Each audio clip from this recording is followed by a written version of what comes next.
Isang mapagpalang araw po sa ating lahat. Ako po si Charles at welcome po sa aking daily devotion. Sa araw na ito ating tatalakayin ang Matthew chapter 16, verse 9 ang sabi rito.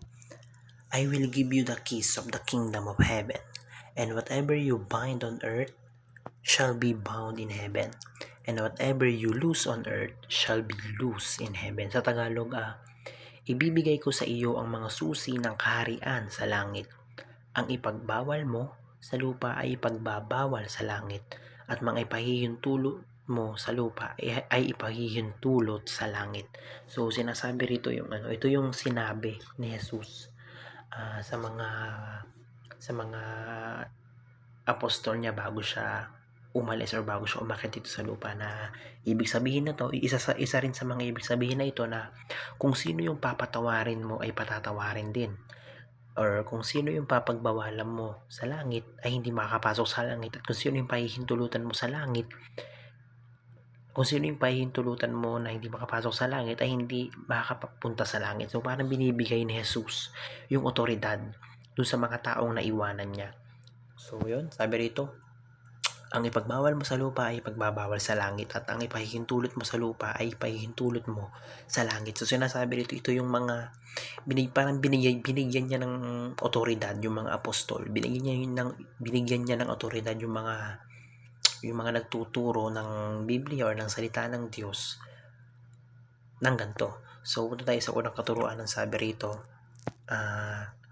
the keys of the kingdom represent stewardship. So yun nga, sinasabi rito, yung susi dun sa kaharian or yung susi dun sa langit ay nasa kapangyarihan din ng mga tagapagturo, ng mga pastor, ng mga nagtuturo ng salita ng Diyos, no? So kumbaga, dapat tayong mag-iingat, or dapat natin silang bigyan ng pansin na kapag tayo ay kinokorek ng mga tagapagturo, or kapag tayo ay kinokorek ng mga mananampalataya, ay dapat sundin natin. Dahil yun nga, parang meron silang otoridad na pagbawalan tayo sa langit, or meron silang otoridad na payagan tayo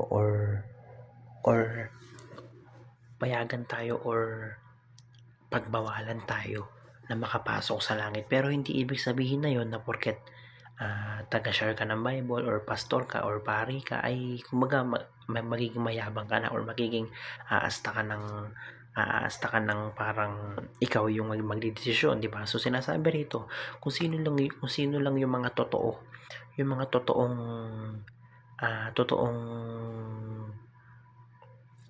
kumbaga yung totoong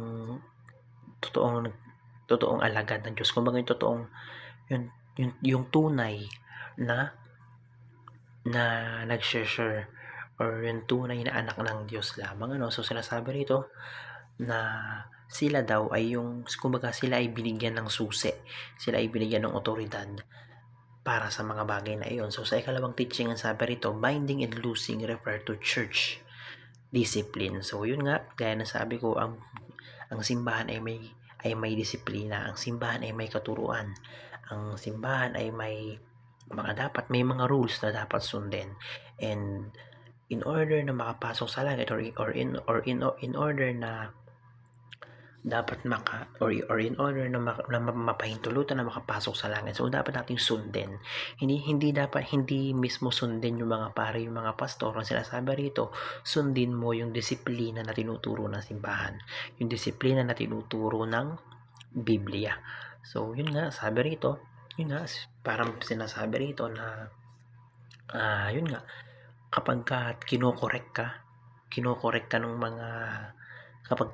ka ng mga tagapagbahagi ng Biblia, ay dapat sundin mo, dahil doon nakasalalay yung pagpasok mo or pagbabawal sa'yo sa kaharian ng Diyos. So sa ikatlong teaching, sabi nito, God deeply values the purity of His church. So gaya nga ng sabi ko, hindi porket pare, hindi porket pastor yung magiging mayabang na, or yung magiging, or kumbaga nakakataas na at meron silang parang kapangyarihan na patalsikin ka or pagbawalan ka sa kaharian. So kumbaga sinasabi rito, dapat nakikita doon yung purity, nakikita doon yung pagka-pure nung katuruan na yun nga dapat although pastor yan, hindi ibig sabihin although pastor o pare yan, although taga-share yan ng word of God, hindi ibig sabihin na tama na sila.